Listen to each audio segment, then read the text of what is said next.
India has the potential to become the biggest economy in the world, says Greece ambassador to India, who spoke exclusively to our principal diplomatic correspondent Sidhant Sibal on how India has become the voice of the global south. Watch. You mentioned India can see Greece as a gateway to Europe. One of the key issues India and Europe have been engaging on is the free trade agreement. Yes. What's your view on the India-EU free trade agreement? Okay.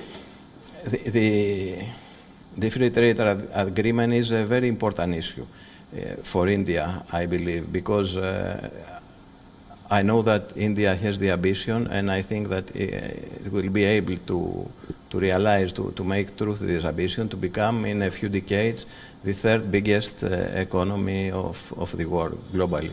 And I believe that this cannot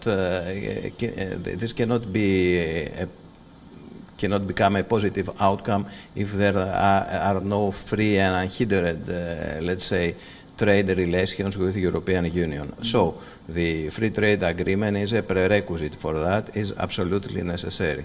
Then there is another question: what kind of a free trade agreement? Because recently I have been in a discussion between European and India's officials about this issue, and there was, let's say, problematic and questioning, open questioning. It is like a brainstorming. Mm-hmm. There are, let's say, two approaches. The one is to have, as soon as possible, a free trade agreement, even if there will be some weak points on this. Mm. And the other approach is that it's better to give some time, to take some time to conclude the free trade agreement, but then to have a complete and encompassing trade agreement without any weak points. Mm. If you ask my personal opinion, I would say that probably the second approach, it seems to me that it's better,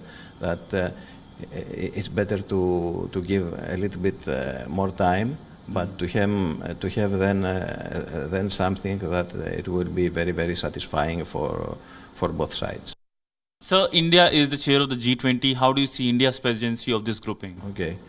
I think India's presidency is very much important because probably it's the first time that the global south has such a strong voice, and in a way India has become the voice of global south. Mm. And this is very much important because nothing from what are the ambitions of the global ambitions for the next decades and the next generation as well cannot be obtained without the active participation of global south, especially when it comes to issues like sustainable growth, climate change, green transition, but also global development. So I think that it was symbolic but essential at the same time, the way that